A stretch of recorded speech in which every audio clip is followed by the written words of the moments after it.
שלום לכולם, אני נועם יוספי, בן 16 א', אני נמצא כעת ברחוב באר אורח 5 ברמת גן.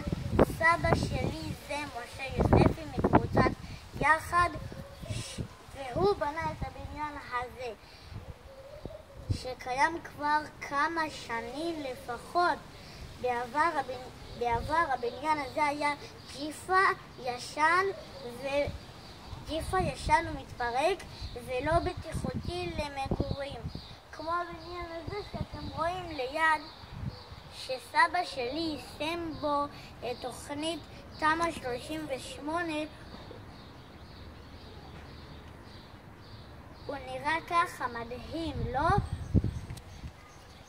כל אחד קיבל מרפסת, שמש וממ"ד ענקי. בואו, כנסו איתי ללובי.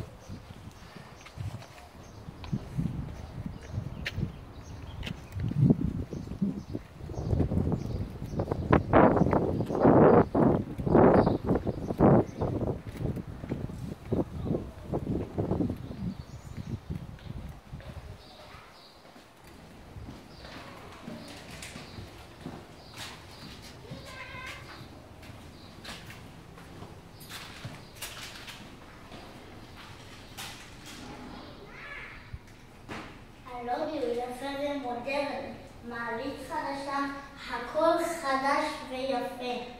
אם אתם רוצים לעשות תמ"א 38 בבניין שלכם, אני מציע לכם לעשות את זה רק עם סבא שלי. הוא בונה הכי טוב. להתראות לכולם.